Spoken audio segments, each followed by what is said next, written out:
Dwight pulls off his slickest con yet. Jeremiah Dunmire finally gets what's coming, and that frat house heist. Pure chaos. But stick around because after the recap, I've got wild predictions for episode 8 and the finale. Hit that like button if you're Team Dwight, subscribe for weekly breakdowns, and drop in the comments, is Jeremiah done for good? Let's break it down, no mercy. Alright, before we spoil everything, episode 7 drops on November 2nd exclusively on Paramount+, same weekly Sunday slot. Titled Art of War, yeah, Sun Tzu vibes all day. This is mid-season gold, Dwight's juggling threats from Quiet Ray, the fallout from that EP6 assassination flop by Cole, and the Montague Distillery shutdown. With only 3 episodes left in this 10-episode banger, finale hits November 23rd, stakes are sky high. Episode 7 kicks off with Quiet Ray blowing up Dwight's phone, still salty from that botched meeting in EP6. Dwight's like, nah, 80% cut? Forget it, let's talk Northeast Club access instead. Smart pivot, right? He smooths it over, but that's just appetizer. The meat? Dwight's masterclass in political chess. Montague's license is revoked thanks to Jeremiah's pull. Remember Bigfoot's barrel oopsie on the inspector? Dwight flips Attorney General Sackrider like a pancake. How? Margaret, Dwight's ride-or-die, wines and dines Sackrider's wife, digs up dirt, dude's a gambling addict drowning in debt at Cal Thresher's casino. Dwight loans him Big via Thresher, who's all in on his gov run, then calls it in, work for me, or your marriage and career tank. Sackrider flips, lifts the ban, betrays Jeremiah. Sackrider meets Jeremiah, spills the tea. Jeremiah loses it, attacks him right there. Cops swarm, and boom, Jeremiah's in cuffs. Dwight sends him a copy of The Art of War in jail as a troll. Savage. This guy's been the season's big bad, and now he's sidelined. But hey, Robert Patrick's too good to bench forever, expect a breakout scheme soon. Cole's arc gets juicy. With Dad locked up, he's free from the verbal beatdowns, maybe he steps up. Or cracks? Episode hints at his defective solar drama, Jeremiah's toxic BS implying he's hiding something big, like his sexuality, not the show's finest hour, but character fuel. First off, quick recap from episode 6 Gut Punch, Armand's gone. Yeah, that day one crew member from season 1. He spirals into a booze-fueled depression after messing up with Cal Thresher last season, misses his kids, ghosts everyone, and boom, suicide off-screen. Clara shows up looking for him, only to get the tragic news. It's heartbreaking, folks. Dwight's reaction? A quiet he was family, but you see the cracks in the general's armor. This crew's not invincible anymore. Okay, episode 7 kicks off right where we left off. Dwight's holed up in that dingy motel, chain-smoking and plotting like it's 1971 all over again.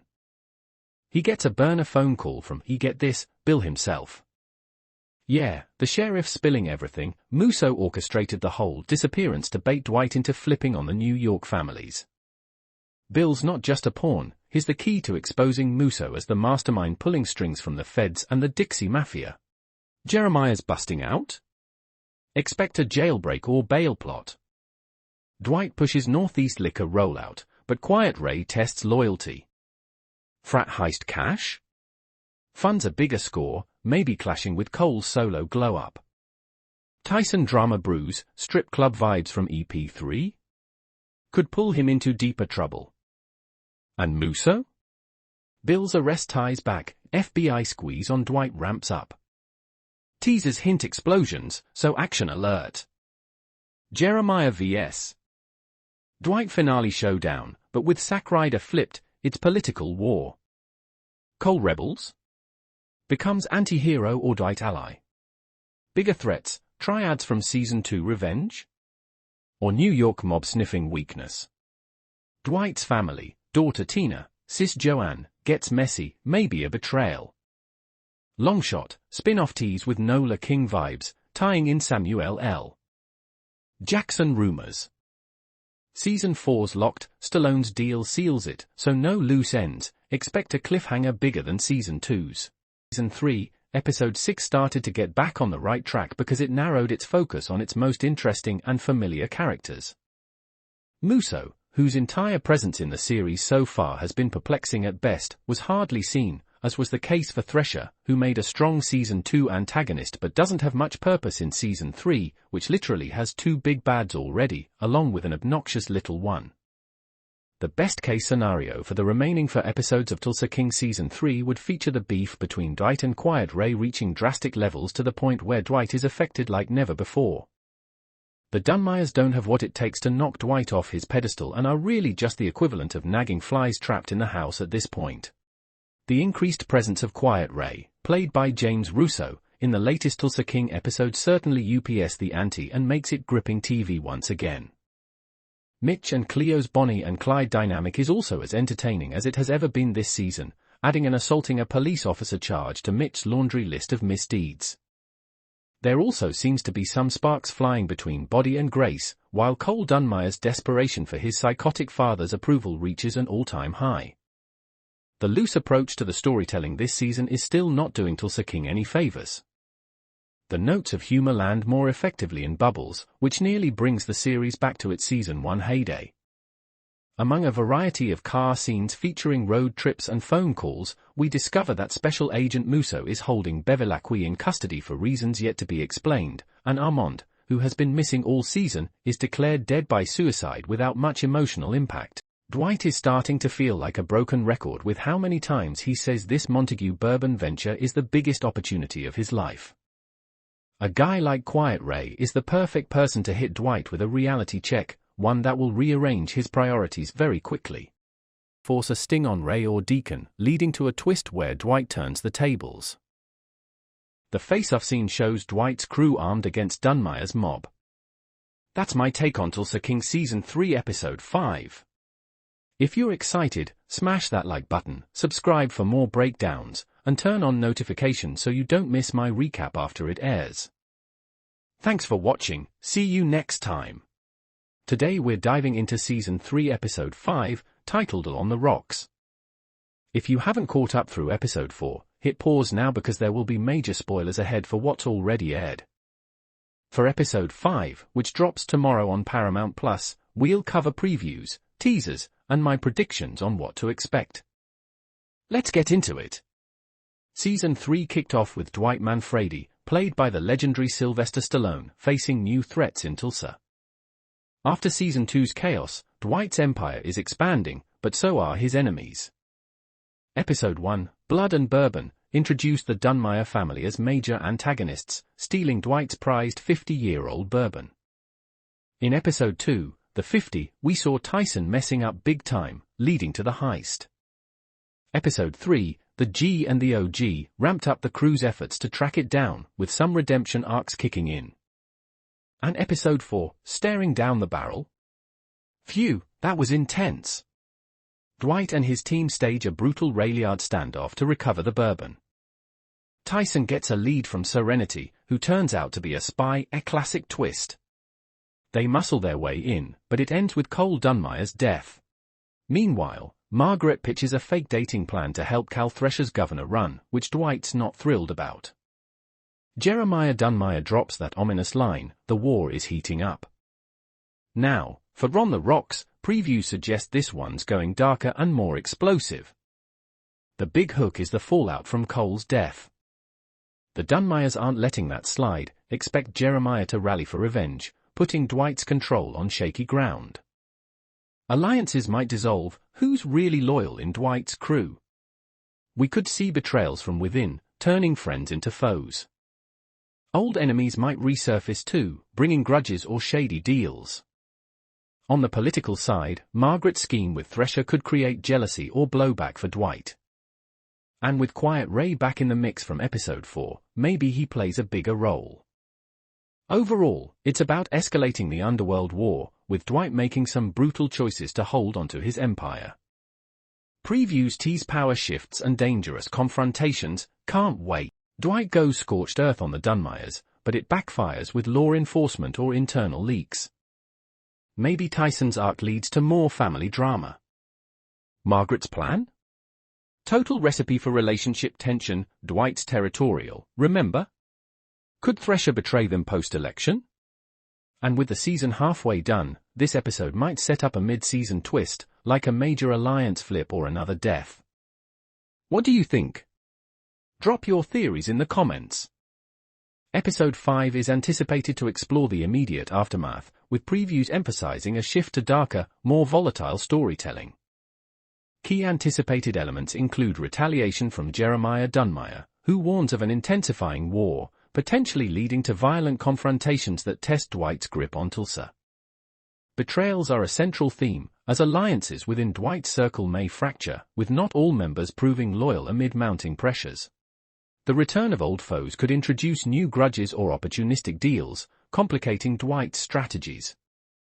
Politically, Margaret's proposal to aid Thresher's campaign by posing as his partner introduces relational strain, given Dwight's possessiveness and Thresher's history as a rival.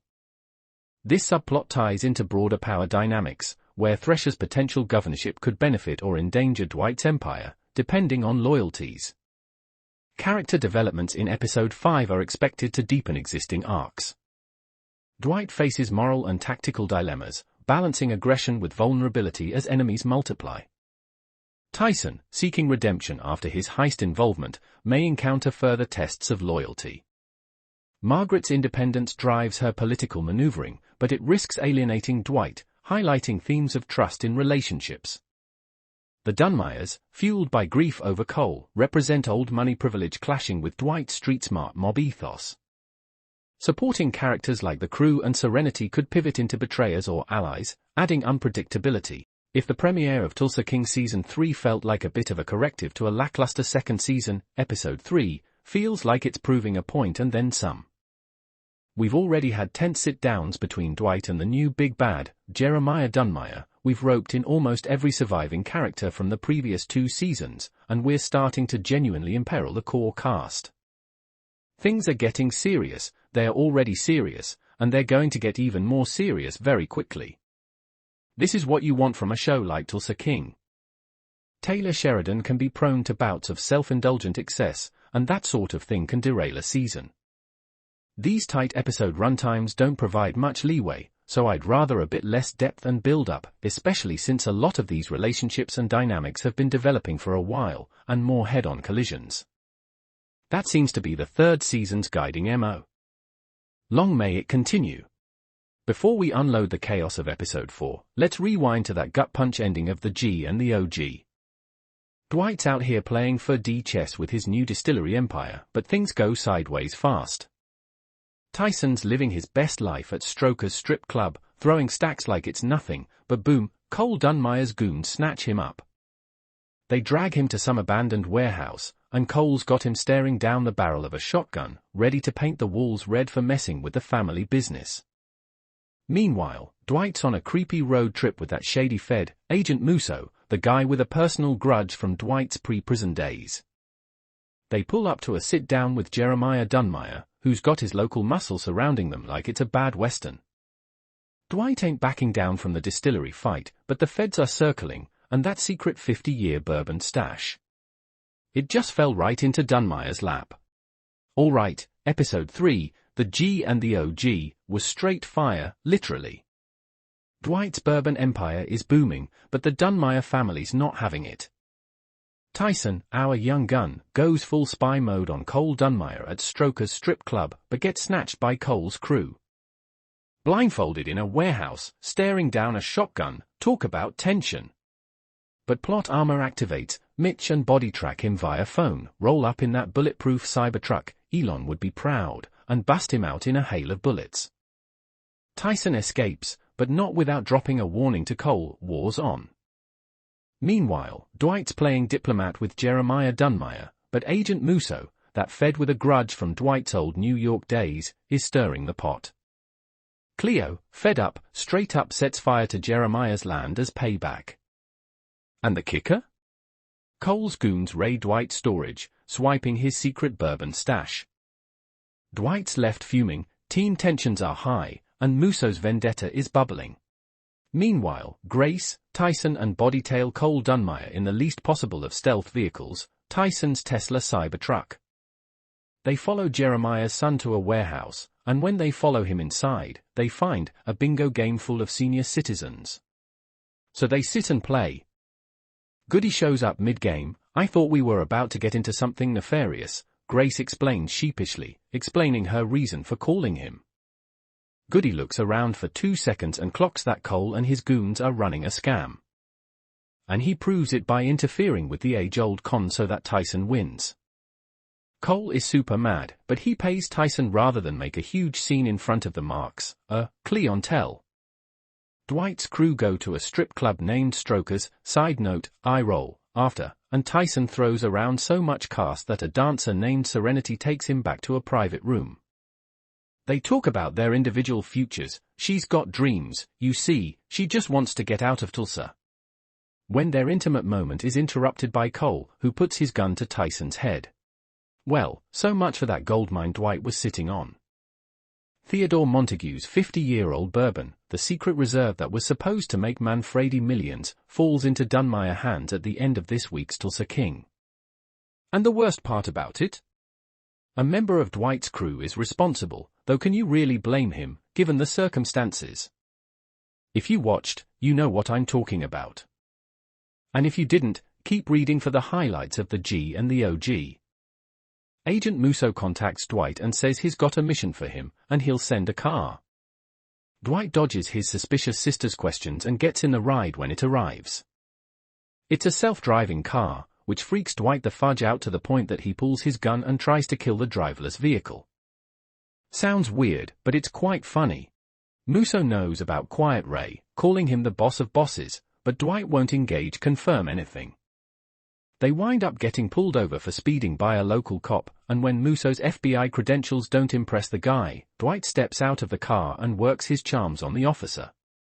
He makes up a story about how pathetic Musso's life is and why he was speeding. Musso watches the whole exchange from afar, by the way, and eventually Dwight schmoozes them right out of the ticket by promising the cop some Oklahoma City Thunder tickets. But what does Musso need Manfredi to do, anyway?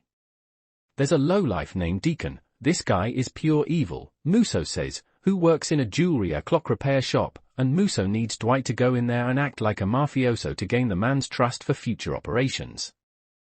So he does. Later, on the way back, we get the sense that Musso's mission actually isn't officially sanctioned. Whatever is going on with Deacon, it's personal. At the end of the hour, Dwight is hanging out with Margaret when he gets a call from Goody. He immediately goes to the Montague property to find his wheelman battered and the bourbon stolen. "How bad are you, Tyson?" he asks, concerned. "I'll live," Tyson replies. "Dunmire won't," Dwight promises. Oh, and also of note, Armand's wife shows up at the distillery, frantic. He never showed up to see their kids, and now he's not picking up his phone. "My husband is missing," she cries. At the end of the hour, Dwight is hanging out with Margaret when he gets a